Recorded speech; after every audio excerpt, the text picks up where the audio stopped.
কক্সবাজারের পেকুয়ার রাজাখালী নতুন ঘোড়া শহীদ জিয়া স্মৃতি সংসদ কর্তৃক আয়োজিত মিনিবার দিবারাত্রি ফুটবল টুর্নামেন্ট 2025 ফাইনাল খেলা অনুষ্ঠিত হয়েছে।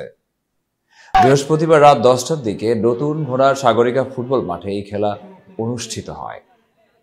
বইউদ্দিন পাড়া প্রবাসী young star club Palakata brother society young star ক্লাবকে 2-0 গোলে হারিয়ে ফাইনাল ট্রফি নিশ্চিত করে। এ সময় প্রধান অতিথি হিসেবে উপস্থিত ছিলেন উক্ত খেলার প্রধান পৃষ্ঠপোষক পেকুয়া উপজেলা যুবদলের সভাপতি বিশিষ্ট ক্রীড়াবিদ কামরান জাদিদ বুকুট। অন্যদের মাঝে উপস্থিত ছিলেন সাবেক ভাইস চেয়ারম্যান মাহবুবুল করিম, উপজেলা যুবদলের দপ্তর সম্পাদক নাসির উদ্দিন, উপজেলা যুবদল সদস্য রেজাউল করিম, আব্দুল আলিম, বেলাল উদ্দিন, কায়সার, বারবাকিয়া ইউনিয়ন যুবদলের নেতা ইসমাইল, ইলিয়াস, ছাত্রনেতা আবুল কাশেম নুরি, খেলা কমিটির সদস্য মাহবুবুল করিম সহ অনেকেই। আমি এই চলমান প্রেক্ষাপটে এরকম টুর্নামেন্ট সব জায়গায় আয়োজন হওয়াটা খুবই দরকার বলে আমি মনে করি।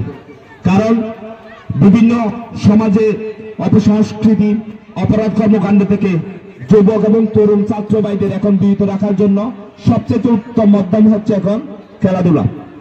আমাদের ভাইরা, ছাত্রছাত্রীরা, তরুণ সমাজ যত বেশি খেলাধুলায় নিজেদের অ্যাক্টিভ রাখতে পারবেন, তাদের শারীরিক গঠন ভালো থাকবে, এলাকার অপরাধ প্রবণতা কমে যাবে এবং নিজের খেলাধুলার যোগ্যতা স্বাক্ষর রেখে ধাপে ধাপে উচ্চ শিখরে নিজেরা পৌঁছে দিতে পারবে।